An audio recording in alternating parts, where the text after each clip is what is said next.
સુરત શહેરના રાંદેર પોલીસ સ્ટેશનની હદમાં મોડી સાંજે સિગરેટ પીવા જેવી નજીવી બાબતમાં થયેલ બોલાચાલીએ લોહિયાળ સ્વરૂપ ધારણ કર્યું, જેમાં 33 વર્ષીય યુવકની ચપ્પુના ઘા ઝીકી નિર્મમ હત્યા કરી દેવામાં આવી। આ સનસનાટીભરી ઘટના બાદ વતન નેપાળ ભાગી જવાની તૈયારી કરી રહેલ એક સગીર અને એક આરોપીને પોલીસે ગણતરીના કલાકમાં ઝડપી લઈ કાયદેસરની કાર્યવાહી હાથ ધરી। મળતી માહિતી મુજબ અડાજણના આનંદ મહેલ રોડ પર આવેલ પારસનગર સોસાયટીમાં રહેતા અમર ઉર્ફે કાલુ દૌલતભાઈ પંચવાણી સાંજના સમયે પાનના ગલ્લા પર ગયો હતો। ત્યાં તેમની સાથે કાયદાના સંઘર્ષમાં આવેલ એક બાળ કિશોર અને તેનો મિત્ર શ્રવણ ઉર્ફે ગોપાલ પણ સિગરેટ પીવા માટે ભેગા થયા હતા।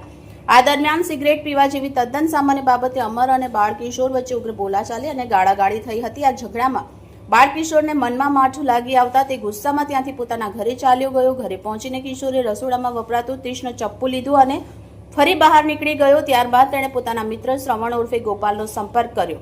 મોપેડ પર ફરી સિગારેટ પીવા જવાનો પ્લાન બનાવ્યો। આ સમયે શ્રવણ ઉર્ફે ગોપાલ મૃતક અમર પંચવાણીને પણ પોતાની સાથે લઈ આવ્યો હતો।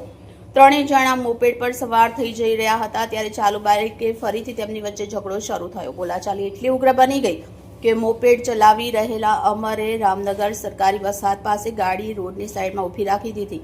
ગાડી ઊભી રહેતા જ આવેશમાં આવેલ સગીરે ઉશ્કેરાઈ જઈ પોતાની પાસે છુપાવેલું ચપ્પુ કાઢી અમરના છાતીના ભાગે ઝીંકી દીધું। ગંભીર ઈજા થતા અમરનું ઘટના સ્થળ પર જ કરુણ મોત નીપજ્યું। આ ગુનામાં શ્રવણ ઉર્ફે ગોપાલ પણ ઝઘડા દરમિયાન ત્યાં હાજર હતો। તેણે પણ મૃતક સાથે બોલાચાલી કરી ગુનામાં સાથ આપ્યો હતો। હત્યાના ગુનાને અંજામ આપી આરોપીઓ નાસી છૂટ્યા હતા। બનાવની ગંભીરતાને ધ્યાને લેતા રાંદેર પોલીસ સ્ટેશનની સર્વેલન્સ ટીમ તાત્કાલિક એક્શનમાં આવી ગઈ। હત્યા કરી બંને આરોપીઓ પોતાના વતન નેપાળ તરફ ભાગી જવાની ફિરાકમાં હતા। જો કે પોલીસે ગણતરીના કલાકમાં જ આરોપી સગીર અને શ્રવણ ઉર્ફે ગોપાલ રાજેશભાઈ વસાવાની ધરપકડ કરી લીધી। Reporter Sunil Ganjawala, bullet 26, Gujarat news, Surat.